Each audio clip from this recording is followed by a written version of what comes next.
A millionaire arrives at a farm to collect overdue rent when he hears desperate crying coming from the pigsty. As he approaches, he finds a sight that paralyzes him. A sick 6-year-old girl is chained alongside the pigs, trembling with fear and hunger. When he asks why she's there, the child's innocent answer completely devastates him and makes him explode with rage against the farmer. What he does in the next few seconds leaves everyone in shock. The suffocating morning heat already foretold another scorching day in the rural heartland.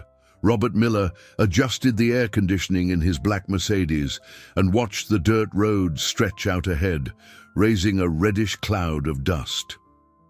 At 52, he had built an agribusiness empire that few dared to challenge. His reputation as a fair but ruthless man in business preceded him throughout the region. That morning, however, something different weighed on his chest. Perhaps it was the memory of the previous night's phone call, when his daughter had once again cancelled their Sunday brunch, claiming unavoidable commitments in New York City. Or perhaps it was simply the exhaustion of a lifetime dedicated to acquiring properties and accumulating wealth, always hoping it would fill the void that grew silently in his soul. He slowed down as he spotted the weathered wooden gate of Willow Creek Farm. 3 months. 3 months without receiving rent from Jim Peterson, a farmer Robert had known for over a decade. At first, he had given him the benefit of the doubt. Everyone fell on hard times eventually, but patience had its limits, even for someone who understood the grind of country living. He parked near the main house, a simple, exposed brick structure that had seen better days. The silence was broken only by the distant mooing of cattle and the persistent buzz of insects. Robert stepped out of the car, immediately feeling the contrast between the chilled air of the vehicle and the humid heat that enveloped the property like a heavy blanket. "Jim!" he called out, clapping his hands loudly. "Jim Peterson!" A thin figure emerged from the shadow of the porch. Jim looked as though he had aged years in just a few months. His clothes were dirty, his hair disheveled, and there was something in his eyes Robert couldn't quite decipher. Nervousness, guilt, or something darker. "Mr. Miller," Jim said, descending the steps with hesitant movements. "What a surprise." Surprise? Robert maintained a professional tone, though he already felt the tension in the air. "Jim, it's been 3 months. 3 months without a dime of rent. You don't answer my calls. You don't respond to my messages. I came personally because I had no alternative." Jim averted his gaze, fixing it on the packed dirt ground. "Things have been tough, Mr. Miller, very tough. Last year's drought, prices being down. You know how it is." "I do know how it is, yes. But I also know that agreements need to be honored." Robert crossed his arms, his voice gaining the firmness he usually reserved for important negotiations. "I didn't come here to cause trouble, Jim. I came for a solution. Do you have the money or not?" The farmer ran a hand over his face, letting out a heavy sigh. "I don't have it all, no. But if you give me 1 more month, I guarantee I can." 1 month. Robert shook his head. "Jim, you've already told me that twice. I need concrete guarantees, or we're going to have to discuss other alternatives." It was then that a sound cut through the air like a sharp blade, a cry. Childish, desperate, coming from somewhere near the pigsty. Robert stopped speaking mid-sentence, turning his head toward the sound. Jim visibly paled, his eyes widening in a way that made Robert's heart quicken. "What's that crying?" Robert asked, already taking a step toward the sound. "It's nothing," Jim said quickly, blocking his path. "Must be an animal. You know how it is, critters make strange noises sometimes." But Robert wasn't a man to be easily fooled. That wasn't an animal sound. It was a human cry, a child's cry. And there was something in Jim's reaction that instantly activated all of Robert's protective instincts. The crying sounded again, fainter, now, but still clearly audible. Robert felt something cold slither down his spine. "Jim," he said, his voice low but charged with an authority that made the farmer step back. "What child is that crying?" Robert didn't wait for an answer. He bypassed Jim with determination, ignoring the farmer's protests, and walked toward the pigsty. The stench intensified with each step, a nauseating mix of animal waste, fermented mud, and something else he couldn't quite identify. The crying had stopped, but that only heightened his urgency. "Mr. Miller, please," Jim shouted behind him, his voice laden with desperation. "Don't go in there. I'll explain everything. I swear I will." But Robert had already seen. In the farthest corner of the pigsty, amidst the dark mud and the nervously stirring pigs, was a small, fragile figure. A girl, approximately 6 years old, her clothes torn and caked with mud, sat with her back against the rotting wooden fence. Around her left ankle, a rusty chain fastened her to a stake driven into the ground. The world stopped. Robert felt as if someone had sucked all the air from his lungs. His knees almost buckled as the reality of what he was seeing crystallized in his mind. The girl was visibly ill, her pale skin contrasting with the dirt smudges. She limped when she tried to move away from the pigs, and Robert could see the red wounds around her ankle where the chain had cut into her delicate skin. "My God," he murmured, his voice coming out as a strangled whisper. "Oh, my God." The girl looked up when she heard his voice. Her eyes were brown, too large for her thin face, filled with a sadness no child should ever carry. When she saw him, she tried to hide even further against the fence, as if expecting more punishment. "Hi," Robert said, trying to keep his voice calm despite the fury that was beginning to simmer in his veins. He approached slowly, as he would a wounded animal. "Hi, little one. What's your name?" The girl watched him for a long moment before answering in a voice so low he had to lean in to hear, "Lily." "Lily," Robert repeated, kneeling in the mud. Without caring about his expensive clothes. "Lily, why are you here? Who did this to you?" Tears began to stream down the girl's dirty face. "My tummy was so hungry," she said, her voice breaking. "And Grandma didn't have anything to cook. I asked the farmer for help, but he wouldn't help me. So I tried to get a chicken, but I promise I'll be a good girl and won't do it anymore." Every word was like a punch to Robert's gut. This child had been chained like an animal because she had the audacity to try and get food when she was hungry. His mind struggled to process the absolute cruelty of the situation. "Are you hurt?" he asked, noticing how she favored one leg. Lily nodded timidly. "The chain cuts, and I'm coughing a lot." Robert turned slowly, his fury transforming into something far more dangerous, a cold, controlled rage he rarely felt. Jim stood a few feet away, his hands visibly trembling. "Jim," Robert said, his voice low but loaded with a threat that made the farmer recoil, "you chained a 6-year-old child up with the pigs?" "She's a thief," Jim protested, but his voice sounded desperate. "She trespassed on my property, tried to steal my chicken."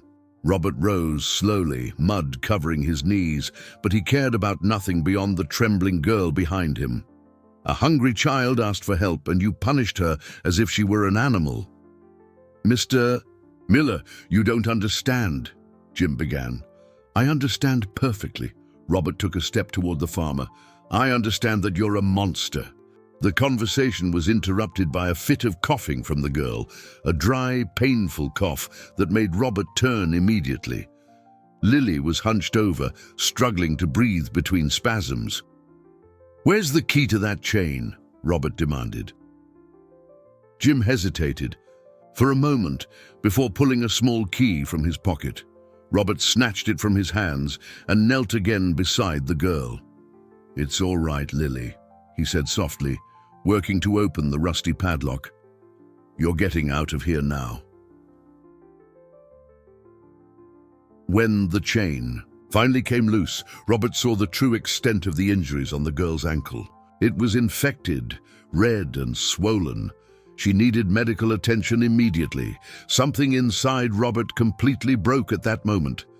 Without thinking, without caring about the consequences, he turned and punched Jim in the face with all the strength he possessed. The punch connected with a dry sound that echoed through the yard. Jim staggered backward, his hand flying up to cover his now profusely bleeding nose. For a moment there was only silence, except for Lily's muffled sobs and Robert's heavy breathing. "You hit me!" Jim cried, his voice distorted by the hand covering his face. "You assaulted me on my own property!" Robert looked at his own fists, still clenched, and felt a mixture of shock and satisfaction. In 52 years of life, he had never hit anyone. He had always resolved conflicts with words, negotiation, economic pressure. But seeing that child chained had awakened something primitive in his soul, a protective instinct that knew no bounds. "And I'd do it again," he said, his voice calmer now but still laden with threat. Over and over. Jim recoiled a few more steps, his eyes alternating between Robert and the road, as if calculating his chances of escape. "You're crazy, completely insane. I'll call the police. I'll sue you for assault." "Call them," Robert replied, carefully helping Lily to her feet. The girl was trembling violently, whether from fear, cold, or fever, he couldn't determine. "Call the police and explain why you had a child chained up with pigs." Jim's face visibly paled. His initial bravado began to crumble as the reality of his situation became clear. He knew, just as Robert knew, that there was no justification in the world that could explain that scene to the authorities. She's a trespasser," Jim mumbled, but his voice had lost all conviction. "Had no right to be here." "A hungry 6-year-old child," Robert retorted, picking Lily up carefully. She was alarmingly light, her bones prominent beneath her pale skin. A child who asked for help and was treated worse than an animal. Lily nestled against Robert's chest, her small hand clutching his shirt as if it were a lifeline. He could feel the heat of her fever through her dirty clothes, and the tremor that ran through her fragile body. "Where's your grandmother, Lily?" he asked softly. "At home," she replied in a weak voice. "She was too tired, couldn't get out of bed." Robert looked around the property, searching for signs of other dwellings. "Where is your home?" Lily pointed vaguely beyond the fields. "Far away. You have to walk a lot." Jim spat blood on the ground and wiped his face with his shirt sleeve. "They live in a rundown shack on the other side of the property," he said with disdain. "Trespassers. Showed up a few months ago and set up there without permission. And instead of helping, you chained up a sick child." Robert shook his head, his voice heavy with disgust. "What kind of man have you become, Jim? The kind who doesn't have money to support trespassers." Jim exploded, his frustration and despair finally surfacing. "You think it's easy? You with your millions, your imported cars, your prosperous farms, you have no idea what it's like to fight to survive." Robert observed the man before him, dirty, desperate, blood drying on his face, and for a moment felt something akin to pity. But then Lily coughed again, a sound that cut through any compassion he might feel. "My financial situation wouldn't give me the right to torture innocent children," he said coldly, "and neither would yours." He began to walk toward his car, Lily still in his arms. Each step seemed to trigger a new cough from the girl, and he could feel the fever intensifying. "Where are you going?" Jim shouted behind him. Robert stopped and turned. "I'm taking her to the hospital, and then I'm going to check on her grandmother." "And what about my rent?" The question came out desperate, almost pathetic. Robert looked at the man he had just minutes ago considered merely a delinquent tenant. Now he saw something much worse, a man who had lost his basic humanity. "Your rent?" he repeated, his voice filled with incredulity. "Jim, after what I saw here today, you have 1 week to vacate this property." "You can't do that," Jim protested, running after him. "I have rights. I have a contract." Robert opened the back door of the Mercedes and carefully settled Lily into the seat, adjusting the air conditioning to a milder temperature. "You had rights," he corrected, "but you lost all of them the moment you decided to chain a hungry child." He was about to get in the car when Jim made one last desperate attempt. "And what good does it do to free this girl? Are you actually going to help her?" The question struck Robert like a sharp arrow. He paused, one hand on the car door, the other still gently touching Lily's shoulder. It was a simple question, but it carried enormous implications. What did he really intend to do? Take the girl to the hospital and then simply return to his normal life? He looked in the rearview mirror at Lily, who had closed her eyes but was still breathing irregularly. Then he looked at Jim, who awaited an answer with a cruel smile on his lips, as if he knew he had touched a vulnerable point. For a terrible moment, Robert didn't know what to say. Robert got into the car without answering Jim's question, but the words echoed in his mind like a relentless hammer. For the first few miles on the dusty road, he drove on automatic pilot, his turbulent mind grappling with a reality he hadn't fully considered. Lily was asleep in the back seat, her irregular breathing the only sound apart from the soft hum of the engine. In the rearview mirror, he watched the girl's pale face, her parched lips, the dirt marks that not even her tears had completely washed away. A terrifying question began to form. What now?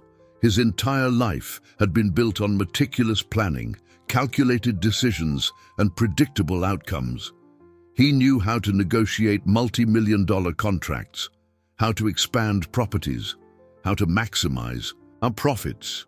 But how did you care for a sick and seemingly abandoned child?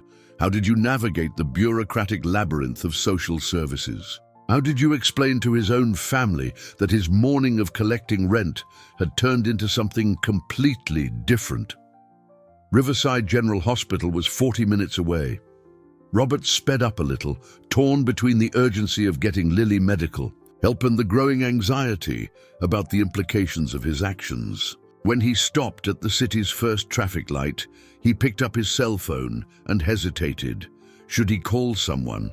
Who? His ex-wife, his daughter, his lawyer? He decided the answers could wait. Lily couldn't. The hospital's pediatric emergency room was an environment Robert had never frequented. The corridors smelled of disinfectant and anxiety, populated by worried parents and crying children. When he arrived at the reception desk, carrying Lily, the receptionist looked up with a tired efficiency that quickly turned into alarm. "My God, what happened to her?" she asked, already grabbing forms. "She was in terrible condition," Robert replied, choosing his words carefully. "She has a high fever, a persistent cough, and injuries on her ankle that look infected."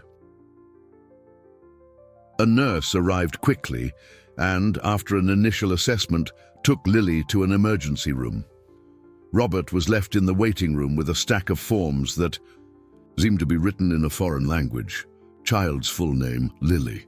Last name, he didn't know. Address, a shack somewhere on Jim's farm. Legal guardian, a grandmother in a coma. "Sir?" The voice of the social worker pulled him from his thoughts. She was a middle-aged woman with glasses and an expression that blended professional competence with thinly disguised suspicion. "I'm Carla Hayes, a social worker here at the hospital. I need to ask you some questions about the girl you brought in." Robert swallowed hard. He knew this moment would come, but he didn't feel prepared. "Of course. What is your relationship with Lily?" The simple question left him speechless for a moment. I don't have a formal relationship with her.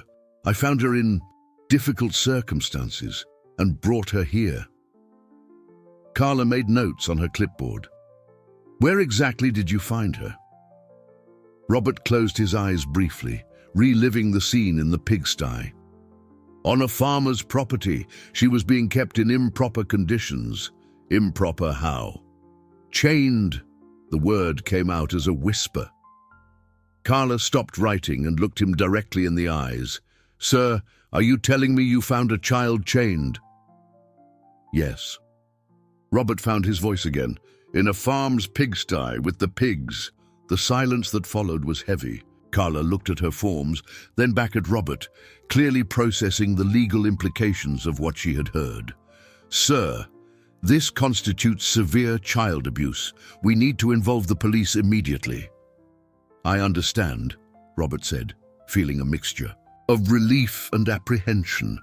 "Do whatever is necessary." And her family, parents, guardians. "There's a grandmother, but according to Lily, she was very ill. Couldn't get out of bed." Carla made more notes. "Where?" Robert described the approximate location Lily had indicated. As he spoke, he realized his words were sealing something irreversible. There was no turning back. He had become part of this situation, whether he wanted to or not. "Mr. Miller," the nurse had returned. "The girl is stable for now, but we need to run some tests. She has pneumonia and moderate malnutrition. The injuries on her ankle are infected and will need antibiotics." "Will she be all right?" Robert asked, surprised by the intensity of his own concern. "With proper treatment, yes, but she'll need to stay hospitalized for a few days." Carla addressed. "The nurse will need to document everything completely. The circumstances in which she was found constitute child abuse." Robert watched the two professionals discuss protocols and procedures, notifying authorities and protective measures. He was beginning to understand that he had triggered a bureaucratic machine that would now follow its own course, regardless of his intentions or conveniences. His cell phone rang. It was an unrecognized number. "Robert Miller," he answered. "Mr. Miller." The voice was harsh, less arrogant, more desperate. "It was Jim. We need to talk, urgent." "We have nothing to talk about, Jim." "Yes, we do. You don't understand the whole situation. This girl, this grandmother. There are things you don't know, things that will complicate your life a lot if you keep meddling." Robert looked out. The waiting room window, seeing normal families dealing with normal medical emergencies. His morning had started with a simple rent collection. Now he was in the hospital, involved with social workers and veiled threats. "What kind of things, Jim?" "Not over the phone. Meet me in an hour at the Rusty Spoke at the edge of town. If you really want to help this girl, you need to know the whole truth." The call ended, leaving Robert with more questions than answers, and the growing feeling that he was about to discover the situation was far more complicated than he had imagined. The Rusty Spoke was the kind of establishment Robert would normally avoid. A humble dive bar at the edge of town, with plastic tables and an old television hanging in the corner. The smell of grease and cigarette smoke permeated the stuffy air. When he arrived, Jim was already there, sitting at a back table with a half-empty glass of cheap whiskey in front of him. The farmer seemed to have aged years in the last few hours. His nose was swollen and bruised where Robert had punched him, but it was more than that. There was a desperation in his eyes that went beyond physical pain. "You came," Jim said as Robert approached. "I have 5 minutes," Robert replied, remaining standing. "Spit it out." Jim gestured to the empty chair. "Sit down, please. This is going to take more than 5 minutes." Against his better judgment, Robert sat. The waiter approached, but he waved away any drinks with a brusque gesture. "You need to understand," Jim began, his words tumbling out, "that I'm not a monster. I know that's what you think now, and I can't blame you. But the situation is much more complicated than it seems. Nothing justifies chaining a child." "You're right. Nothing justifies it." Jim took a gulp of the whiskey with trembling hands. "But you need to know that that girl and her grandmother aren't just innocent trespassers who showed up on my property. Robert crossed his arms, his patience already wearing thin. Then explain. Her grandmother Martha, she had a relationship with my father, a relationship that lasted years even after he married my mother. The revelation hit Robert like a gut punch. What are you saying? I'm saying that Lily might be my half-sister. Jim looked directly at Robert. My father, Anthony, died 2 years ago and left huge debts that weren't just from the bank, if you know what I mean. Robert felt a cold dread in his stomach. What kind of debts? The kind that don't appear in official documents, the kind that dangerous people collect in ways you don't want to imagine. Jim ran a hand through his dirty hair. When Martha showed up on the property with the girl 3 months ago, claiming my father had promised to take care of them, I thought it was just another attempt to get money. And you kicked her out? I tried, but she insisted, said she had letters, written promises, and the more she talked, the more I realized it might be true. Jim took another gulp. The problem is, I was being pressured by my father's creditors. They think he hid money before he died. Robert began to see where the story was going, and he didn't like it one bit. And they think Martha knows something. Exactly. Over the past 2 months, they started showing up on the property, asking questions, threatening. I said I didn't know anything about Martha and the girl, but they didn't believe me. And your solution was to chain a child. Jim lowered his head. In the last few days, the pressure escalated. They said if I didn't hand over the money by the end of the week, they'd solve the problem another way. When I caught Lily trying to steal the chicken, I panicked. I thought if they saw her being punished, they'd believe I wasn't protecting anyone. Robert felt nauseous. You used a child as a shield. I know how it sounds. Jim exploded, then lowered his voice as he realized other people in the bar were looking. I know it was horrible, but you don't understand the pressure. These men, they're not like bank collectors. They kill, Robert. They kill entire families. And now? Robert asked, though he already knew he didn't want to hear the answer. Now you've gotten yourself involved in this. You took the girl, took her to the hospital. They'll know, and they'll want answers. Robert stood up abruptly, his chair scraping on the floor. Are you telling me I put Lily in danger by trying to save her? I'm telling you that you need to. Be very careful now. These men won't simply give up because a child is in the hospital. If they believe she or her grandmother know where my father's money is, they'll go after them wherever they are. Robert looked at the phone. He needed to go back to the hospital, check on Lily, talk to the social worker about additional protection. But first, he needed to fully understand what kind of situation he had gotten himself into. How much money are we talking about? Jim laughed, but there was no humor in the sound. $200,000 plus interest. Robert quickly did the math. It was a substantial sum, but not impossible for someone in his position. And if I pay the debt, you'd do that? I'm asking if it would solve the problem. Jim looked at him with an expression that mixed hope and disbelief. It would solve their problem with me, but I don't know if it would solve their problem with Martha and Lily. If they really believe they know something, then it's not just a matter of money. No, it's a matter of honor. And people like Barrett don't forget when someone makes them waste time. Robert looked out the dirty window of the bar, seeing the normal movement of the small town, people living their simple, safe lives. 24 hours ago, that was his reality too. I need to go, he said, heading for the door. Robert, Jim shouted behind him, be careful, very careful. And if you really want to protect that girl, maybe it's best to let social services handle her. Staying away might be the safest thing you can do. Robert stopped at the door without turning. For whom? Her or me?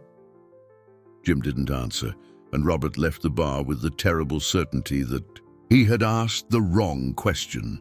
Robert drove back to the hospital with his hands trembling on the steering wheel. Barrett's threat echoed in his mind. "I'll go after your family." His first stop was the hospital, where he found Lily awake, trying to eat some soup the nurse had brought her. "Uncle Bob!" she cried when she saw him, a word that struck him like a bolt of lightning. No one had called him uncle in years. "Hi, little one," he said, trying to keep his voice calm. "How are you feeling?" "Better. The doctor said I can leave tomorrow." Lily hesitated. "But I don't know where I'm going to stay." Robert sat in the chair beside the bed. "About that, we found out some things about your family." He told her, carefully and age-appropriately, about Anthony's letters and the confirmation that he was her father. Lily listened in silence, her big eyes filling with tears. "So Jim is my brother?" she asked in a small voice. "Half-brother, yes. But he hurt me." Robert took her small hand. "He did some very wrong things, Lily. But sometimes people do bad things when they're scared or angry. It doesn't make what he did right, but he's trying to make amends." "What's make amends?" "It's when someone tries to fix the mistakes they've made." Lily thought for a moment. "And Grandma, is she going to be okay?" "The doctors are taking very good care of her. It will take time, but she will get better." Robert left Lily's room with a heavy heart and headed to the room where Martha was being treated.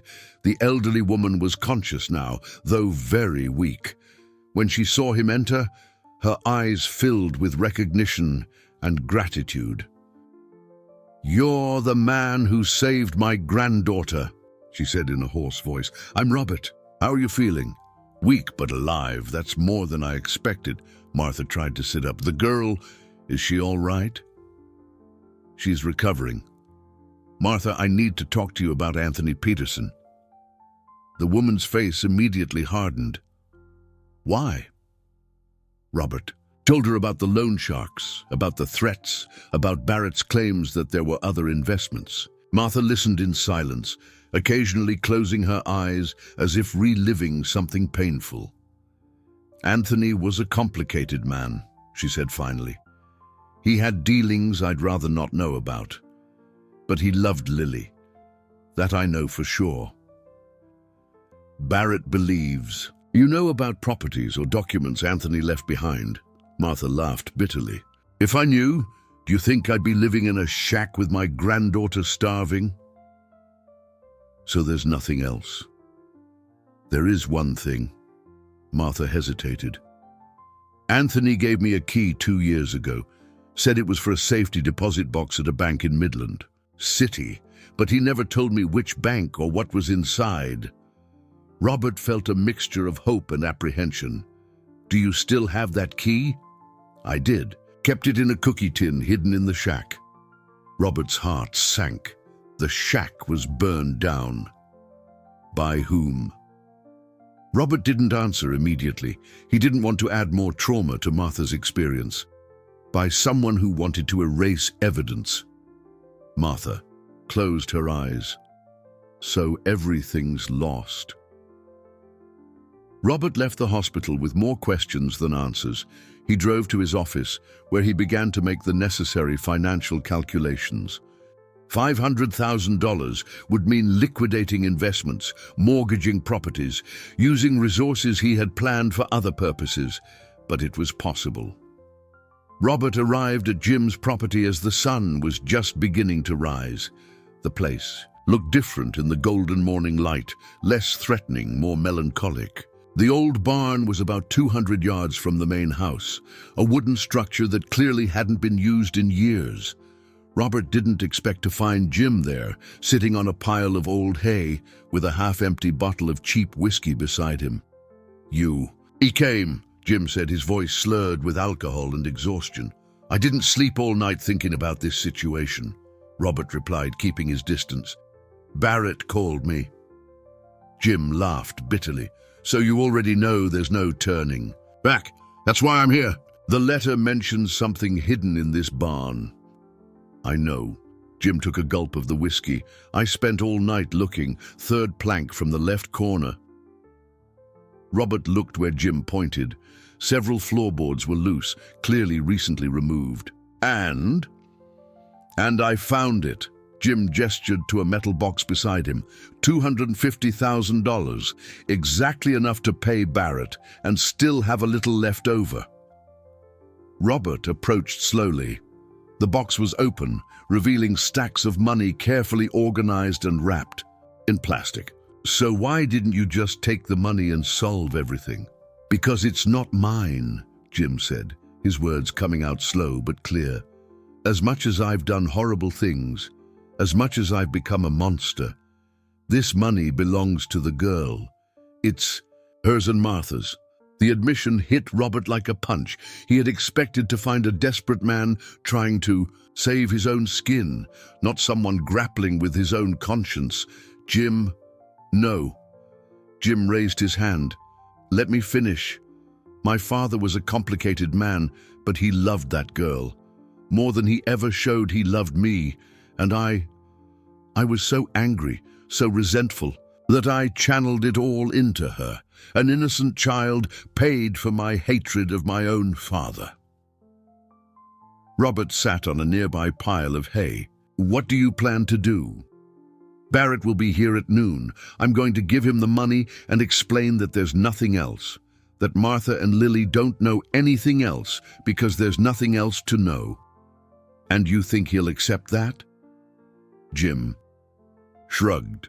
"Probably not, but at least Lily will be safe in the hospital far from here." Robert looked at the man he had 24 hours earlier considered a monster beyond redemption. There was something deeply human about Jim at that moment, a broken man trying to do the right thing for the first time in a long time. "There's another option," Robert said slowly. "What?" "We don't give the money to Barrett. We use it to get Lily and Martha out of here. For good." Jim looked at him with incredulity. "Robert, you don't understand. These men don't give up. They'll come after you, your family, everything you love until they get what they want.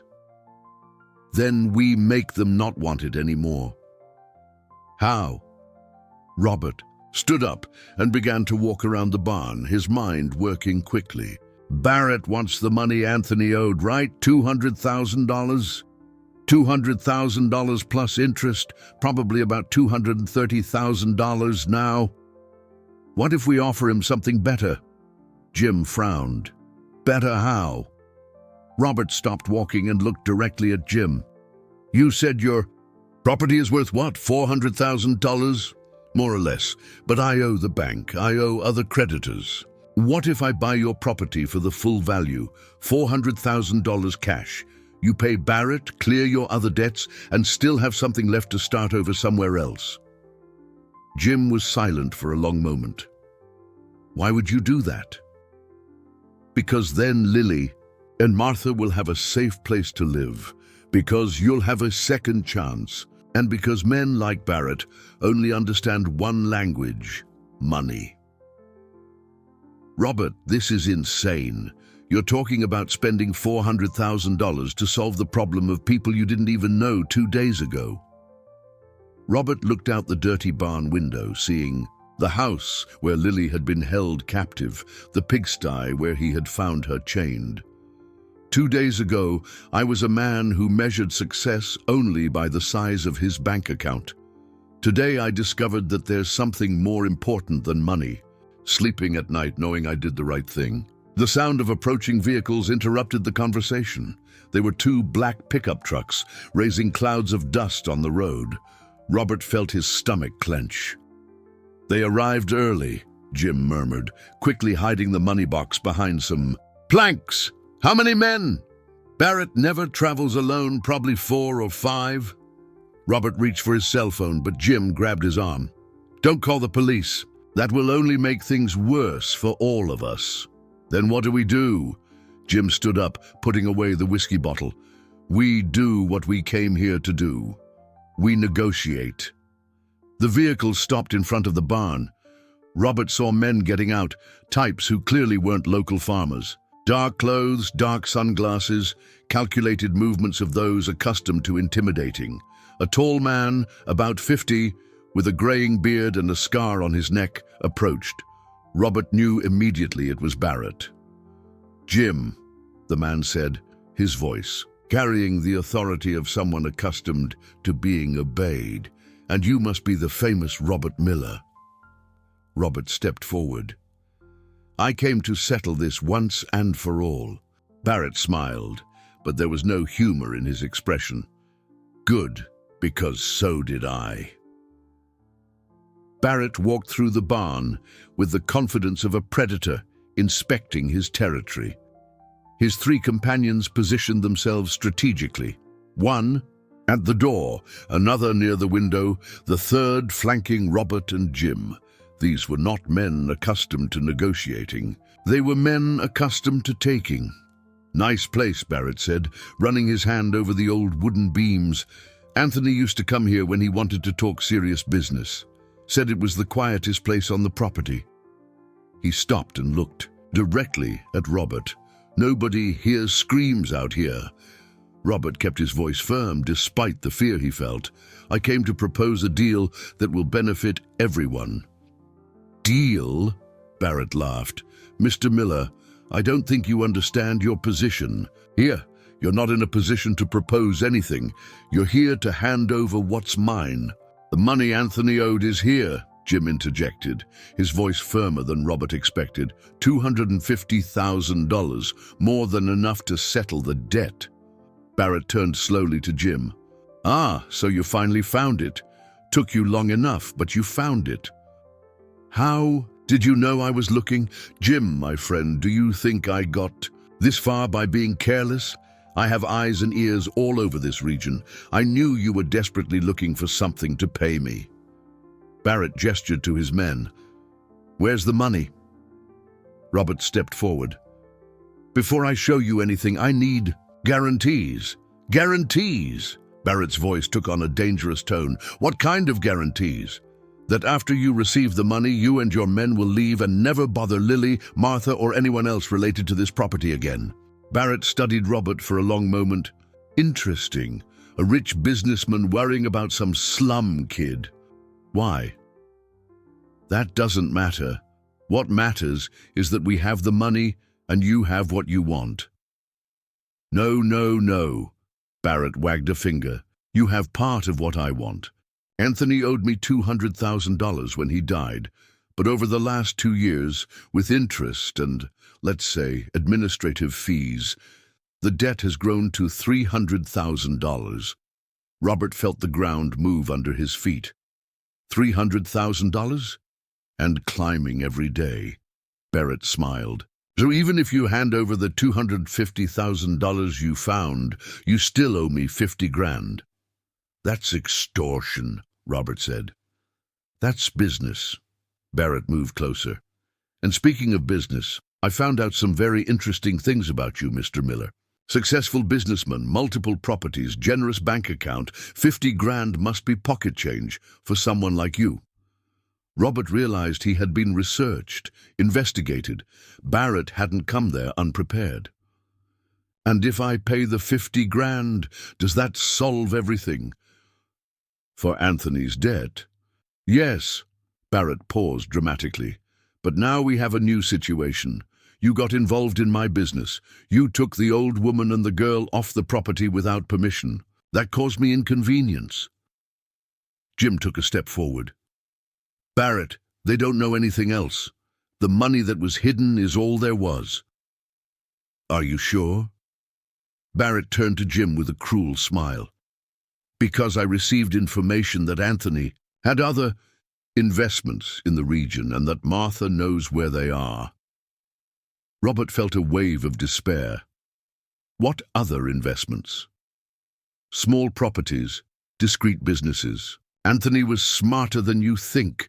Barrett walked to the window. "The old woman must know where the documents are, the deeds. They could be worth much more than that paltry $250,000. "Martha is in a coma in the hospital," Robert said. "She can't answer anything. Ah, but she can wake up, and when she does, I'll be there to ask the right questions. The threat was clear and terrible. Robert understood that handing over the money wouldn't solve anything. Barrett had discovered that there was potentially much more at stake, and he wouldn't stop until he got everything. How much do you want? Robert asked directly. Now you're speaking my language. Barrett turned, his eyes gleaming. $500,000, cash, and full access to the old woman when she wakes up. $500,000 is absurd. It's the price of peace, Mr. Miller. $500,000. And I guarantee that neither you nor the girl, nor the old woman, nor anyone related to you will be bothered again. Robert looked at Jim, who was visibly shaken. The amount was astronomical, far beyond the resources found in the barn. But there was something in Barrett's expression that said there was no room for negotiation. I need time to raise this money. How much time? Robert quickly calculated, liquidating investments, transferring funds, organizing a sum of that magnitude. 1 week, 3 days, 5 days, Barrett considered. 5 days, but with conditions. The old woman stays under my surveillance at the hospital, and the girl too. No. The word came out of Robert with more force than he imagined he possessed. The conditions are, I have 5 days to get the money, but Lily and Martha remain safe, unsupervised, without threats. And how do I know you won't just flee with them? Robert took out his wallet and showed his identification. Because you know where to find me. Because I have a life, businesses, properties here. I can't just disappear.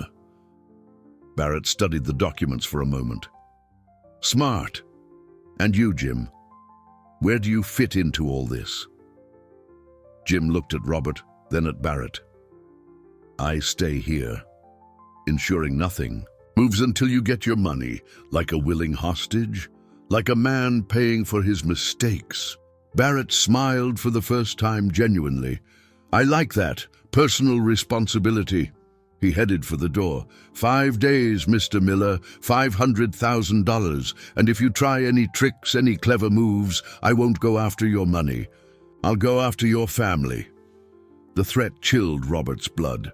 My family has nothing to do with this.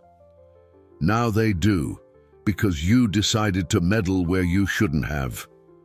Barrett stopped at the door. 5 days. Don't be late. When the cars drove away, Robert sat heavily on a pile of hay. $500,000. It was a fortune, even for someone in his position. And now his own family was being threatened.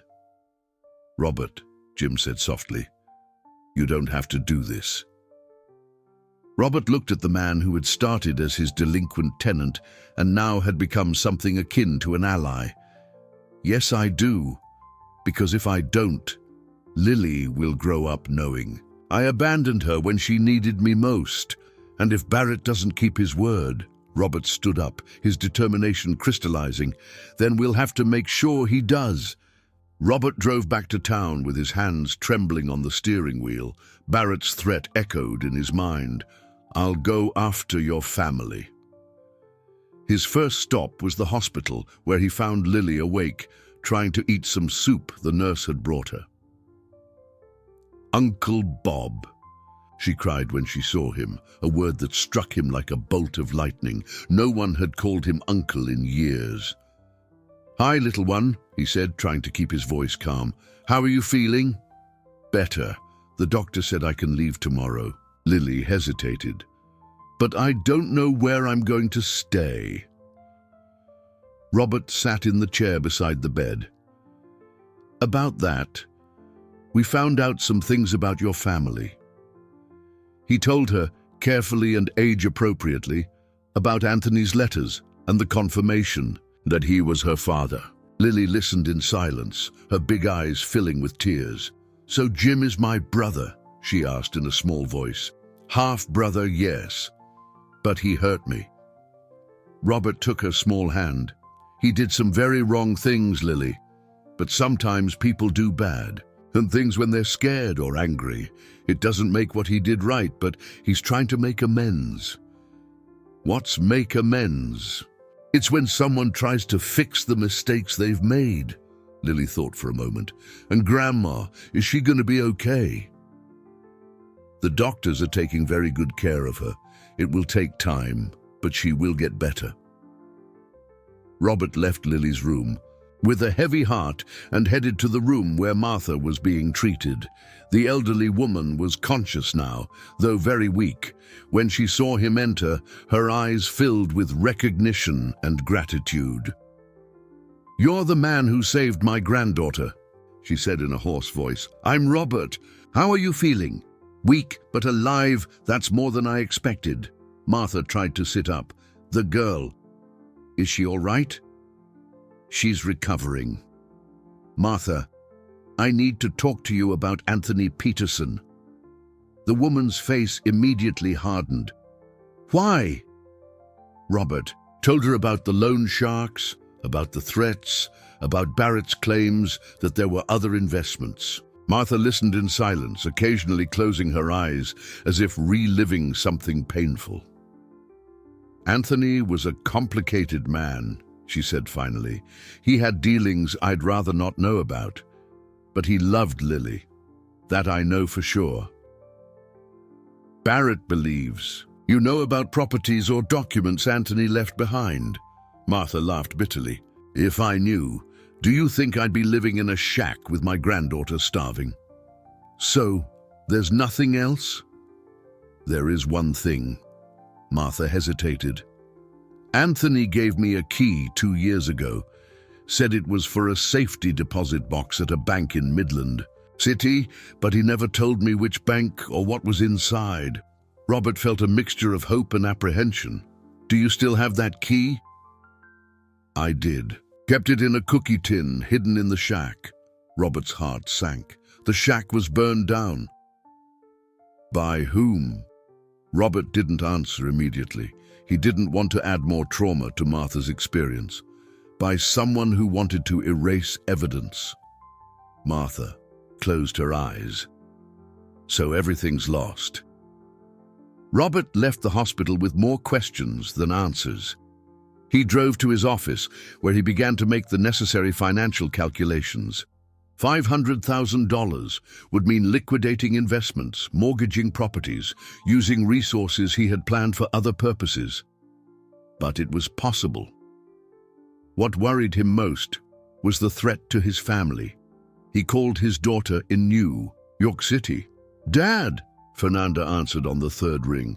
"What a surprise! You never call in the middle of the week." "Fernanda, I need you to be very careful these next few days." "Careful how?" Robert struggled to find words that wouldn't cause panic. "I'm involved in a delicate situation here. There might be people trying to use you to pressure me." "Dad, you're scaring me. What kind of situation?" "I'm helping a child in a very difficult spot. Some people aren't happy about my interference." There was silence on the other end. "Dad, this sounds dangerous." "That's why I need you to stay alert. Don't go places alone. Vary your routes. Always let someone know where you are." "Do you want me to come there?" Robert considered. Part of him wanted Fernanda close by, where he could protect her. Another part knew it was safer for her to stay away. "For now, stay in New York City, but keep in daily contact with me." After the call, Robert sat in his leather armchair and looked out his office window. His life had become unrecognizable in less than 48 hours. He was a man accustomed to control, to predictability. Now he was navigating completely unknown waters. His phone rang. It was a local number he didn't recognize. Robert Miller. "Mr. Miller, this is Carla from the hospital. We have a situation." Robert's stomach clenched. What kind of situation? "Someone tried to get into Lily's room an hour ago. A man claimed to be a relative, but when security asked for identification, he fled." "Did you get a description?" "White male, about 40, dark clothes." But Mr. Miller, there's one more thing. We found this at the entrance to Martha's room. Robert closed his eyes. What did you find? A note. It just says, 3 days left. She knows more than she's telling. Barrett wasn't waiting the agreed upon 5 days. He was applying pressure immediately, testing defenses, sending a clear message that his threats were real. Robert made a decision he knew was risky, but necessary. Carla, I need to transfer Lily and Martha to another hospital, today. Mr. Miller, they still need care. I'll arrange for private care. The important thing is to get them out of there, before anyone tries again. This is highly irregular. Carla, these people's lives are in danger. I'll take full responsibility, but I need to move them now. 2 hours later, Robert had arranged a private ambulance and transferred Lily and Martha to a private clinic in a neighboring town, registering them under false names. It was an expensive and complicated operation, but necessary. When he finally returned home that night, he found a surprise waiting. Jim was sitting on his porch. How did you get here? Robert asked. Walked, then hitched a ride. Jim looked exhausted. We need to talk. About what? About what Barrett didn't tell you, about why he really wants so much money. Jim looked directly at Robert. And about what happens after you pay. Robert felt a chill down his spine. What do you mean? I mean that paying $500,000 isn't going to solve our problem. It's just going to make it much, much bigger. Robert led Jim inside, offering him a cup of coffee. The man seemed to have aged years since the morning. His hands trembled slightly, and there was an urgency in his eyes that Robert had never seen before. Speak, Robert said, sitting at the kitchen table. Jim took a gulp of coffee. Before beginning, Barrett isn't just a common loan shark, Robert. He's much worse. And what he didn't tell you is that my father didn't owe him money for loans. Then why? Because my father discovered something he shouldn't have discovered. Jim looked out the window as if fearing being watched. Barrett runs a money laundering network that spans 3 states. Rural properties bought with dirty money, then sold clean. My father stumbled upon this operation by accident. Robert felt a shiver. How? 3 years ago, Barrett approached my father offering a seemingly legitimate deal. He wanted to buy unproductive land for above-market prices. My father, always greedy, agreed to sell a portion of the property. And then? Then my father started noticing strange things. Money coming from accounts that didn't match the official buyers, forged documents, people who were supposedly the legal owners, but who never appeared on the properties. Robert began to understand the dimension of the problem. Your father found out he was helping to launder money. Worse, he found out that several properties in the region were being used for it, and that some local farmers were being forced to participate, whether they wanted to or not. And when he confronted Barrett? Jim laughed bitterly. My father didn't confront. He tried to blackmail him. The revelation hit Robert like a lightning bolt. Blackmail? He documented everything he could and tried to make Barrett pay to keep quiet. The $200,000 wasn't a debt, Robert. It was blackmail payment. Robert stood up abruptly, his chair scraping on the floor. So your father was extorting Barrett? For 2 years, until Barrett got tired and decided it would be easier to eliminate the problem. Eliminate how? Jim looked directly at Robert. My father didn't die of natural causes. The silence that followed was deafening. Robert felt as if the floor had disappeared beneath his feet. Are you saying Barrett killed your father? I'm saying my father died very conveniently for Barrett. Sudden heart attack. No history of heart problems. No autopsy because there were no suspicions. Why didn't you say this before? Because I wasn't sure. Because I was so scared and angry I couldn't think straight. Jim slammed his fist on the table. And because a part of me thought my father deserved what happened. Robert walked to the window, trying to process the information. If that's true, paying $500,000 to Barrett will make you the next problem to be eliminated, Jim completed. Because now you know too much. You have access to Martha, who might know where my father hid evidence. You've become a threat. What evidence? My father was paranoid. He always said that if something happened to him, there were documents kept in a safe place that would bring down important people. I always thought it was just bluster, but now, Robert turned. The key Martha mentioned, the safety deposit box at the bank. Probably. And if Barrett suspects it exists, he'll never stop looking. Robert finished the thought. Even if I pay the $500,000. Exactly. In fact, paying will confirm to him that you have enough resources to be a bigger problem. Robert sat down again, his mind working furiously. So our options are run or fight. Run where? You yourself said his operation spans 3 states. Jim nodded. And he has contacts with local law enforcement. That's why he was never investigated. Robert picked up his phone. Then we take this to someone who can really do something. Who? The FBI. If it's multi-state money laundering, it's federal jurisdiction. Jim shook his head. Robert, you don't have evidence. It's just the word of a drunk, indebted man against a respected businessman. Barrett is careful. He has legal fronts for everything. Then we get evidence. How? Robert looked at Jim for a long moment. Martha said your father kept a safety deposit box key. If we can find out which bank, which box. It's impossible. There are dozens of banks in Midland City. Not if we use the right technology. Robert picked up his laptop. I can hire private investigators, people specialized in tracking bank accounts. That will cost a fortune. Less than $500,000 and less than our lives. Jim was silent for a moment. Robert, there's something else. What now? Martha might be pretending not to remember everything. Robert looked at him with incredulity. Why? Because she's smarter than she looks. When she and Lily showed up on the property, she wasn't looking for charity. She was looking for something specific. How? Do you know?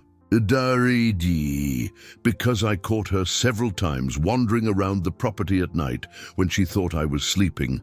She was looking for something. Robert felt a new wave of complications approaching. Looking for what? I don't know, but she knew the property very well for someone who supposedly had only visited a few times. Do you think she knows about the money laundering operation? I think she knows a lot more than she's telling everyone, including you. Robert looked at the clock. It was almost 10 at night. In less than 3 days, Barrett would expect his money. And now he discovered that perhaps neither Martha nor Barrett were completely honest about their motivations. Jim, I need to ask you a difficult question. What? In this whole story, is there anyone I can truly trust? Jim thought for a long moment before answering. Lily. A 6-year-old child is the only person in this whole situation who doesn't have a hidden agenda. Robert looked at his phone, thinking of the girl who was now hidden in a private clinic under a false name. A child who had called him Uncle Bob and who represented the only pure thing amidst all that corruption and violence. Then it's for her that we'll fight, he said finally. Against Barrett? Against people who kill for much less? Robert stood up, a cold determination settling in his chest. Jim, 48 hours ago, I was a businessman who only cared about profits and properties. Now I've discovered there are things more important than money, and I'll do anything to protect Lily, even if it means destroying your own life. Robert looked out the window at the darkness outside, where he knew invisible dangers waited. My life was already destroyed the moment I saw that girl chained up. Now, I'm just deciding what to build in its place. Robert didn't sleep that night. He spent hours working on his laptop, researching private investigators, FBI field offices, and trying to form a plan that wouldn't end with all of them dead. Jim fell asleep on the couch around 3 in the morning, physically and emotionally exhausted. At 6 in the morning, Robert was ready. He had hired a private investigator from New York City specializing in financial crimes and arranged a meeting with a federal agent in Midland City. He had also done something he knew was risky, transferred $2 million to an offshore account in the Cayman Islands. "Why did you do that?" Jim asked when Robert explained his morning actions. "Because if something happens to me, I want Lily to have resources to start a new life anywhere in the world." "Robert, you're thinking as if we've already lost." "I'm thinking like someone who understands we're fighting very powerful people." Robert poured them both coffee. "But I'm also thinking like someone who isn't going to give up." The phone rang. It was the private investigator, Paul.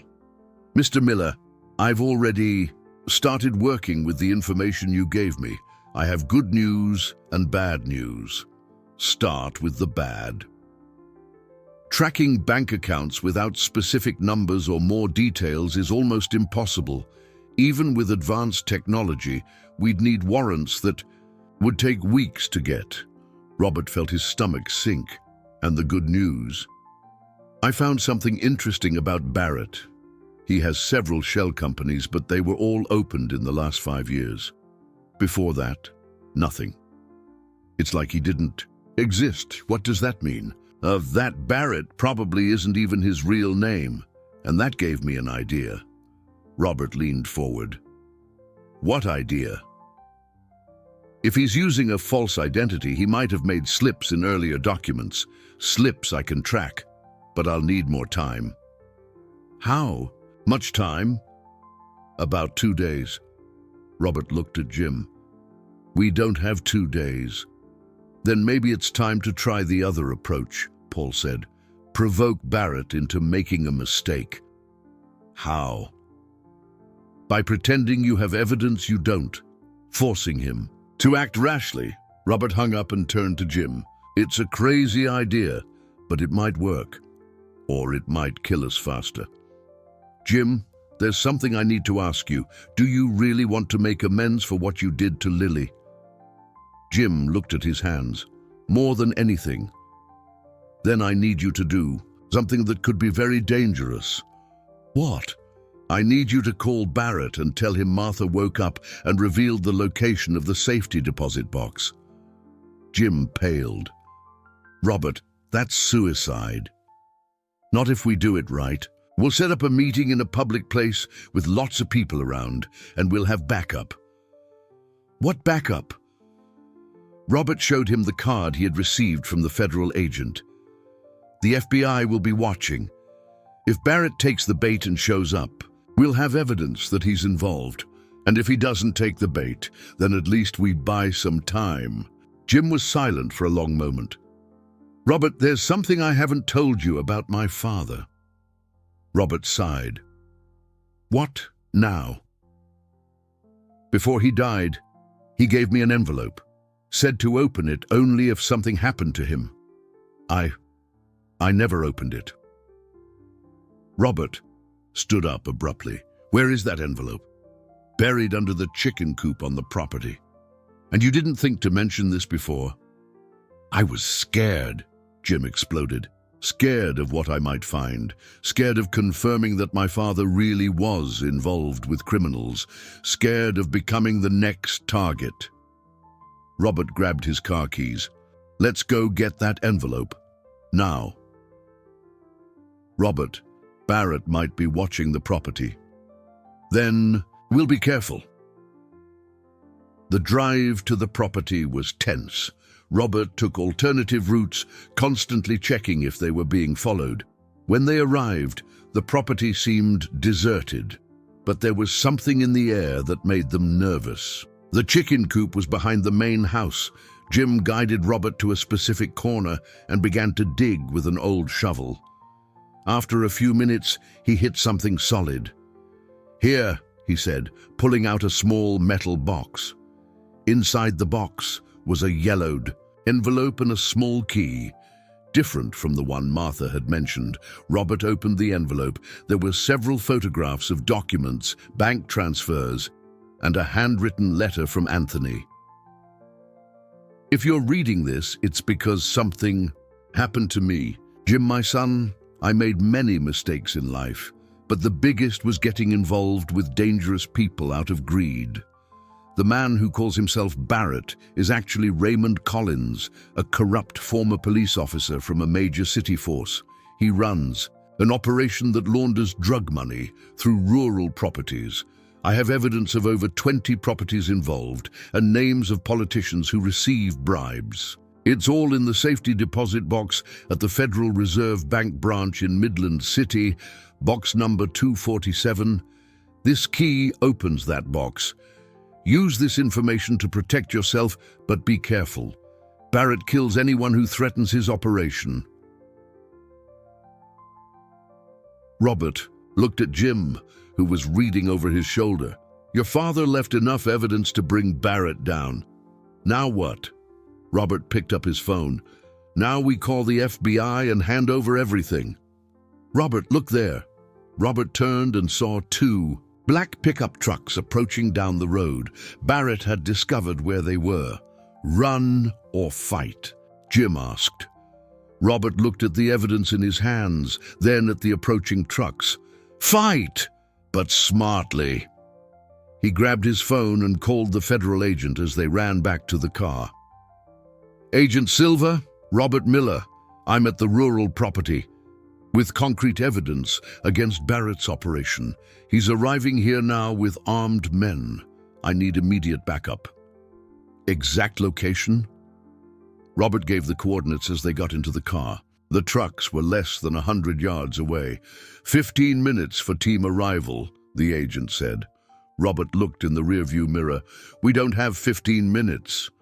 He started the car and sped up, but instead of fleeing down the main road, he took a trail he knew that led to the top of a hill. It was risky, but it was the only place they could buy time. "Robert, they're coming after us." "I know, but up there they'll have to come on foot. And when the FBI arrives, they'll be able to see everything." As they ascended the hill, Robert made one more call. "Paul, you need to send everything you found about Barrett to Agent Silver at the FBI, right now." "I got more info. Raymond Collins was expelled from the force 6 years ago for corruption. There's an open arrest warrant out for him in the city." "Send it all." Robert parked at the top of the hill and looked down. The trucks had stopped, and armed men were getting out. But in the distance, he could see blue lights approaching on the main road. "Jim, in a few minutes this will be over, one way or another." Jim held the evidence to his chest. "Robert, if something happens..." "Nothing's going to happen. Because now we have something Barrett didn't expect." "What?" Robert smiled for the first time in days. "The truth and FBI backup." The sound of helicopters began to echo in the valley. The FBI helicopters circled the hill like vultures, their lights cutting through the hazy morning. Robert saw Barrett, or Raymond Collins, gesturing furiously at his men, clearly realizing he had fallen into a trap. "Attention, you are surrounded!" The amplified voice came from one of the helicopters. "Drop your weapons and surrender." Robert watched through the car's rear window as the operation unfolded. Some of Barrett's men immediately dropped their weapons, but others hesitated. Barrett was shouting something Robert couldn't hear over the rotor noise. "Robert, look there!" Jim pointed to a side trail. "Barrett's trying to run." Indeed, Barrett had broken away from the group and was climbing the hill on foot, clearly trying to reach them before the police captured him. Robert felt a chill as he realized the man's intentions.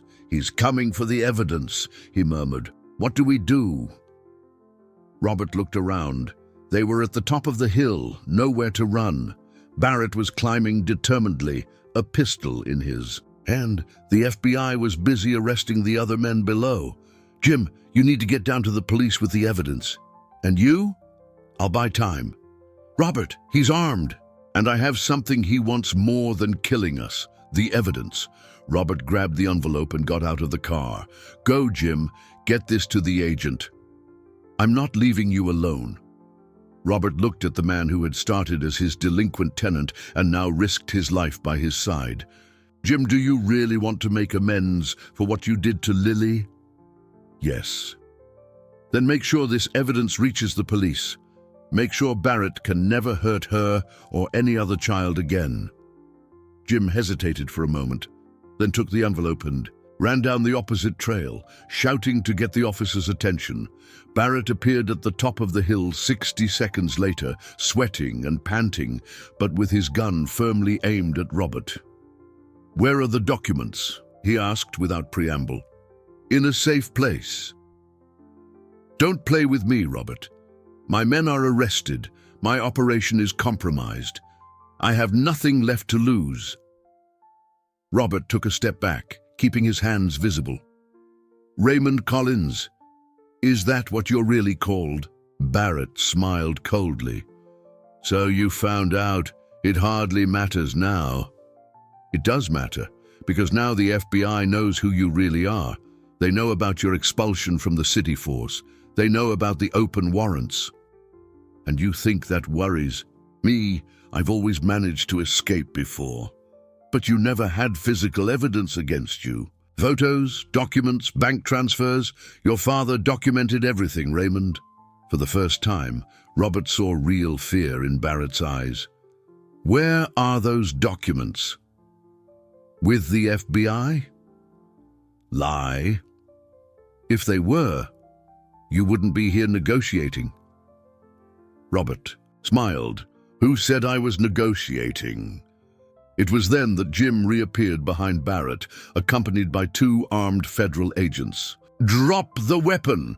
one of the agents shouted. Barrett turned quickly, but realized he was outnumbered. For a moment that seemed eternal, Robert thought the man would resist. Then, slowly, Barrett lowered his weapon. "Raymond Collins," the agent said, "you are under arrest for racketeering, money laundering, extortion, and corruption." As they handcuffed Barrett, he looked directly at Robert. "You don't know who you're messing with. I have powerful friends. I'll be out in a week." "Perhaps," Robert replied calmly. "But a week is enough time for Lily to be in a safe place, far from people like you." The mention of Lily made something break in Barrett's expression. "That damn girl. None of this would have happened if she hadn't—" "If she hadn't what?" Robert interrupted. "Tried to eat when she was hungry? Existed? Been an innocent child?" Barrett was led away without responding, but Robert saw in his eyes that the man still held Lily responsible for his downfall. Even in handcuffs, even surrounded by federal agents, he still blamed a 6-year-old child for his own criminal choices. Agent Silver approached Robert. "Mr. Miller, the evidence your friend brought us is enough to bring down an operation we've been investigating for 2 years. Dozens of properties, millions in laundered money, corrupt politicians. You two did an exceptional job. And Barrett, will he get out with the evidence we have? He'll be locked up for a very long time. And without the political protection he had, other criminals he harmed might want to settle scores." Robert felt a profound relief. "And the threats to my family?" "With Barrett arrested and his network dismantled, there are no more threats. You are safe." Jim approached, still trembling from the adrenaline. "Robert, you're crazy. You could have died." "But I didn't, and now Lily can grow up without fear." "Speaking of Lily," Agent Silver said, "you'll need to regularize her legal situation. With the father's death confirmed and the grandmother still recovering, Robert had already thought of that. I want to adopt her, officially. Jim looked at him in surprise. Robert, it's what I want, Jim. In the last few weeks, I discovered that my life was empty. Lily showed me what truly matters. And me? Jim asked hesitantly. She's technically my half-sister. Robert studied the man's face. Despite all the mistakes he had made, Jim had shown courage and decency when it mattered. Lily will need family. If you've truly changed, if you truly want to make amends, there's a place for you too. As a family? As people who care about her? Jim began to cry, tears of relief, regret, and hope. Robert, I don't deserve... None of us deserve anything, Jim.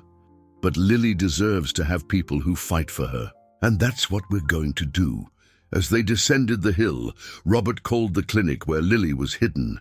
When she answered the phone, her small voice filled his heart with joy. "Uncle Bob, when are you coming to get me?"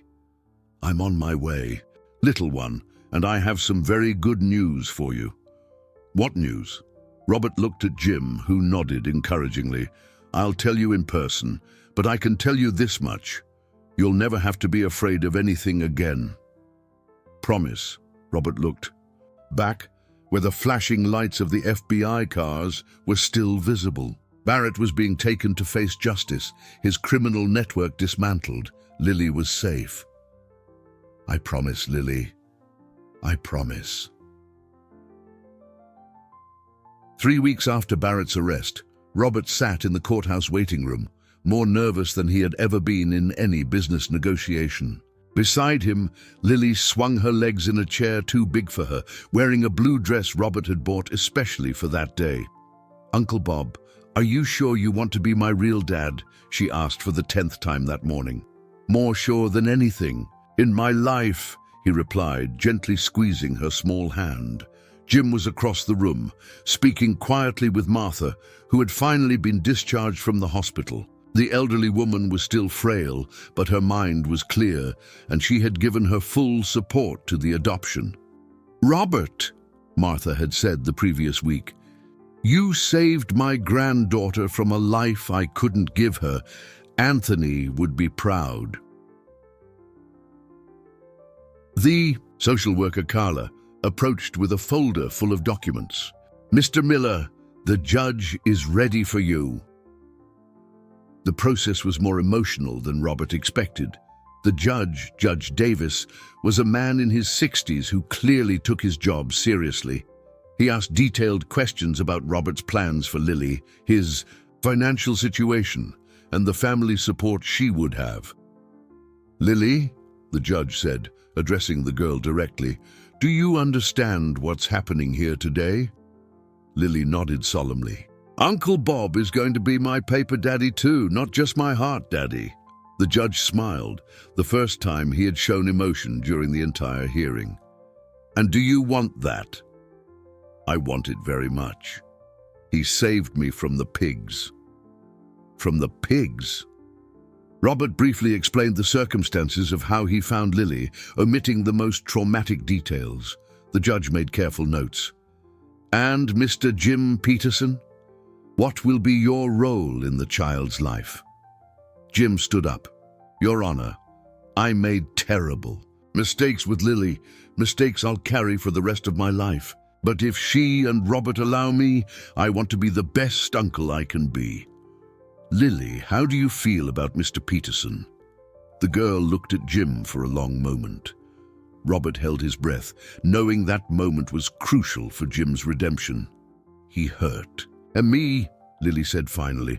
"But Uncle Bob said sometimes people do bad things when they're sad and scared, and he said it's forgiven when the person wants to be better." Jim began to cry silently. "So you forgive him?" the judge asked. "I forgive him, but he can't chain me up ever again." "Never again, little one," Jim said, his voice choked. "Never again." The judge struck his gavel. "Considering all the exceptional circumstances of this case and the clear best interest of the child, I grant the adoption petition. Robert Miller, you are now officially the legal father of Lily Martha Miller.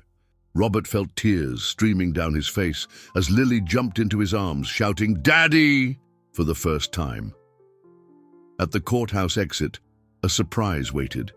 Fernanda, Robert's daughter, had driven from New York City to be present. She hugged Robert and then knelt to be at Lily's height. "Hi, Lily. I'm Fernanda. Now we're sisters." Lily examined her carefully. "You're pretty.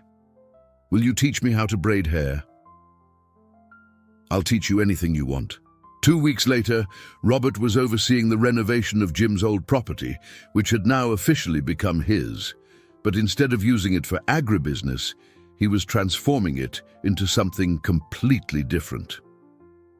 Hope Haven, Martha read from the sign Jim was installing at the gate. "I like the name." "It was Lily's idea," Robert said, watching the girl play in what was once the pigsty and had now become a colorful playground. She said she wanted a place where other children could have hope. The property was being converted into a temporary home for at-risk children.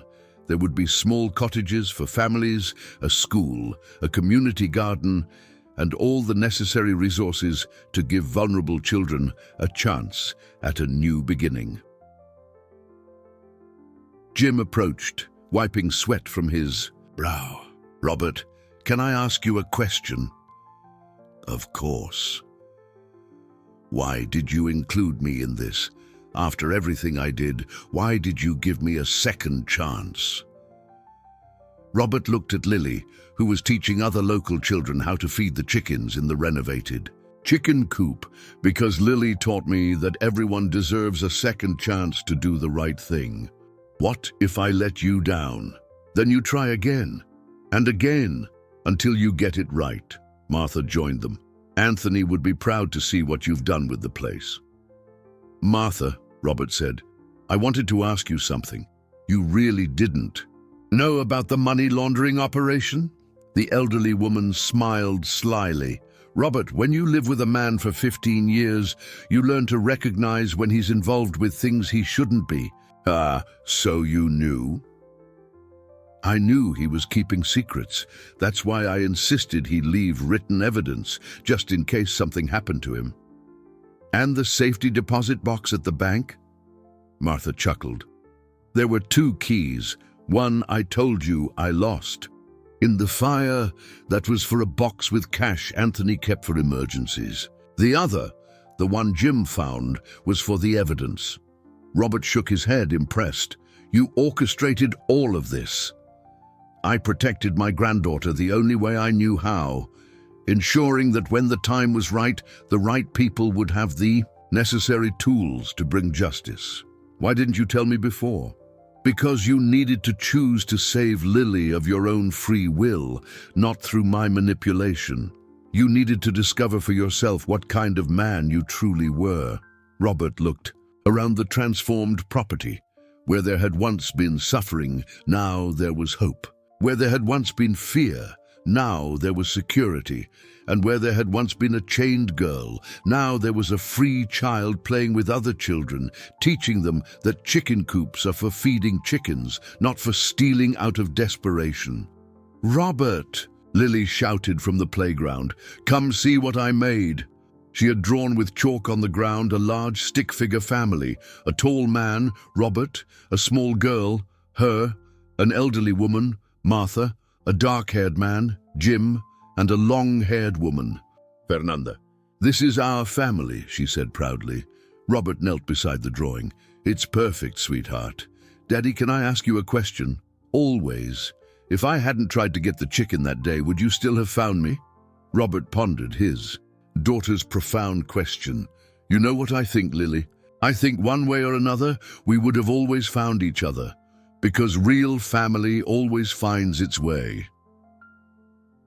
Lily smiled and added another drawing to the ground, a big yellow sun shining over all of them.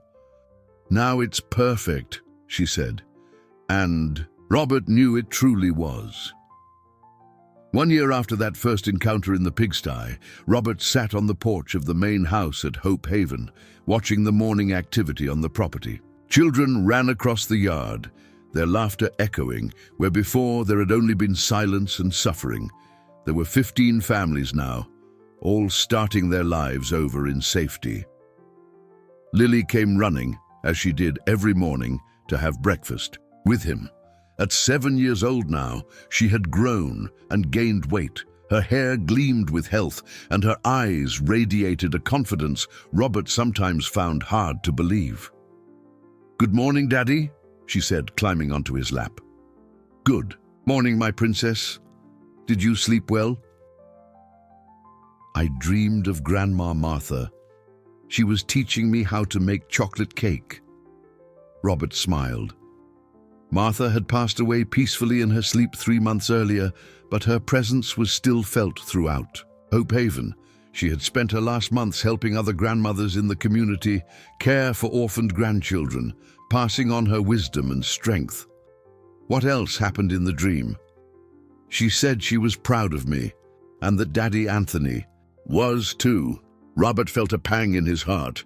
Lily had started referring to her biological father as Daddy Anthony to differentiate him from Robert, keeping the memory of the man she never truly knew, but who had loved her enough to protect her even after death. Jim approached, carrying a toolbox. He had become the administrator of Hope Haven and was building a new playground for the younger children. "Good morning, everyone. Lily, do you want to help Uncle Jim paint the new toys today?" "Can I, Daddy?" Lily asked, excited. "Of course, but first, breakfast." Robert watched Jim walk away and felt a deep satisfaction. The man had completely transformed. He had stopped drinking, attended weekly therapy in town, and dedicated all his energy to caring for the children at Hope Haven. His redemption had not been immediate or easy, but it was genuine and lasting. Fernanda arrived with her own 3-year-old daughter, Isabella, who had become Lily's best friend. Robert smiled seeing the two running together. Fernanda had moved to a nearby house after her divorce, wanting to be closer to family. "Dad, more donations arrived from the city," Fernanda announced, "and the mayor wants to know if you'd be willing to expand the project to other properties." Robert considered the proposal. Hope Haven had become a model for the entire region. Politicians came to visit, journalists wrote reports, and other cities wanted to replicate the project. "What do you think, Lily?" he asked his daughter. "Should we help more children?" "Of course. The more happy children, the better." The simplicity of the answer made Robert laugh. At 7, Lily had already developed a natural compassion for the less fortunate, always wanting to share her toys and always worried when a new child arrived scared at Hope Haven. After breakfast, Robert took his daily walk around the property. It was a ritual that helped him process the transformations in his life. He passed the spot where the pigsty once stood, now a colorful garden with a small memorial for Martha. He passed the barn where he had found the evidence that brought down Barrett, now converted into a community library. He stopped at the renovated chicken coop where Lily was teaching a new girl who had just arrived the previous week how to feed the chickens. "You don't have to be scared," Lily said patiently. "They're gentle. And look, when you give them corn, they get happy."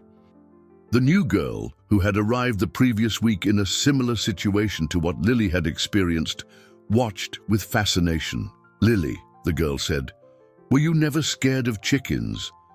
Lily thought for a moment. "Once I tried to get a chicken because I was very hungry, but it wasn't fear, it was desperation." "And what happened?" "Bad people hurt me because of it, but good people saved me." Lily looked toward Robert. "And now I teach other children that they never need to steal food because there will always be enough food for everyone." Robert felt tears in his eyes. His daughter had transformed trauma into a mission, suffering into purpose. That afternoon, A letter arrived that Robert had been waiting for. It was from Paul, the private investigator who had helped uncover the truth about Barrett. "Robert, I thought you'd like to know that Raymond Collins was sentenced to 22 years in prison. His money laundering network was completely dismantled. More than 50 properties were recovered and sold, with the proceeds earmarked for child protection programs. Your work saved hundreds of children who don't even know you exist." Robert put the letter away and looked around. The sun was setting over Hope Haven, painting everything in golden hues. Children played freely, families dined together. Hope flourished where before there had only been despair. Lily ran up to him, as she always did at the end of the day. "Daddy, can I tell you a secret?" "Always. Sometimes I remember when I was chained with the pigs, but you know what I think when I remember?" "What, my daughter?" "I think it was necessary to go through that, to get to you. And to get here," she gestured to the entire property, "to be able to help other children."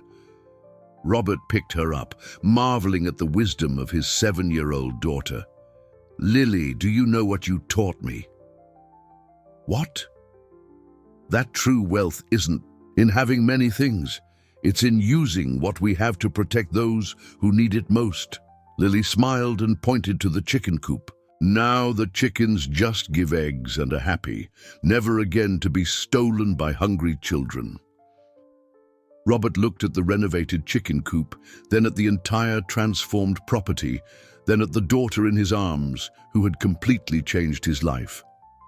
"Never again, Lily. Never again." As they walked back to the house, Lily held Robert's hand tightly. "Daddy, tomorrow can I help you take care of more children?" "Always, my daughter. Always."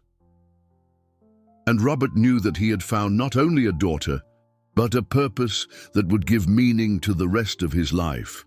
In the darkest places, hope had taken root, and now it blossomed forever.